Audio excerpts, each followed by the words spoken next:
Lijepo da svima moje Stipe, danas ću vam predstaviti najnovije ventilatore iz LC Power kompanije. Radi se o modelima LCCF120 Tube W. Ako pratite moj kanal znate da često u recenzijama preporučim LC Power LCCF Pro 120 mm ventilatore iz A-Razor serije. Zato što su brzi, tihi i učinkoviti. I pritom nemaju neku veliku cijenu, odnosno best buy ventilatori za tu cijenu od nekih 7 do 10 eura. Ovi ventilatori koji ćemo danas predstaviti su jako slični tim ventilatorima, iako imaju neka unapređenja. Tako da ostanite do kraja recenzije da vidite zašto sam odlučio da ću ove ventilatore ugraditi u svoje kućište. LCCF120 Tube je serija ventilatora koji dolaze u 4 boje. Plavoj, crvenoj, zelenoj i bijeloj za koju sam se ja odlučio. Kutija je lijepo napravljena, možete vidjeti ventilator i pročitati specifikacije. U kutiji se nalazi samo ventilator, 4 vide i 4 gume za instaliranje ventilatora, koje ja preporučavam. O instaliranju ventilatora ćemo kasnije.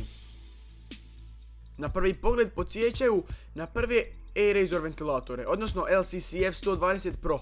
Točnije imaju identičan izgled oštrica, iako se razlikuju u okviru.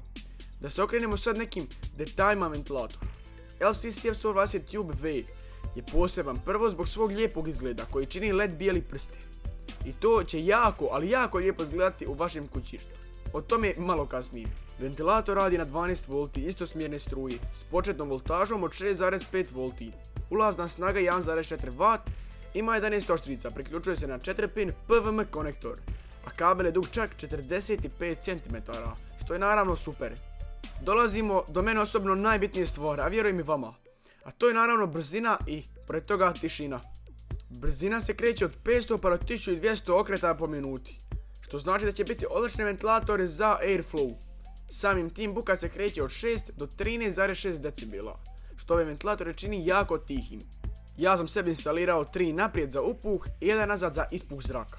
Moje kućište ima rupičastu prednju stranu, tako da ovi ventilator sa svojim led bijelim prstenom izgledaju savršeno. Cijena ventilatora na njemačkom tržištu iznosi 14 eura. Kupnjom dobivate garanciju od čak 3 godine.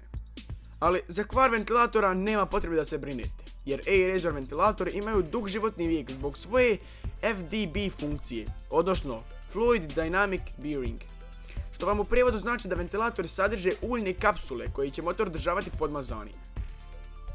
Prije nego što završi sam video, zamolio bih vas da ostavite like i kliknete na ono zvonce pored subscribe tipke kako bi ostali u toku sa najnovim video zapisima, odnosno kad izbacim video da vam dođe obavijesti. Ja vi volite setu pa i želite mi pratiti moje obavijesti. Pozdrav!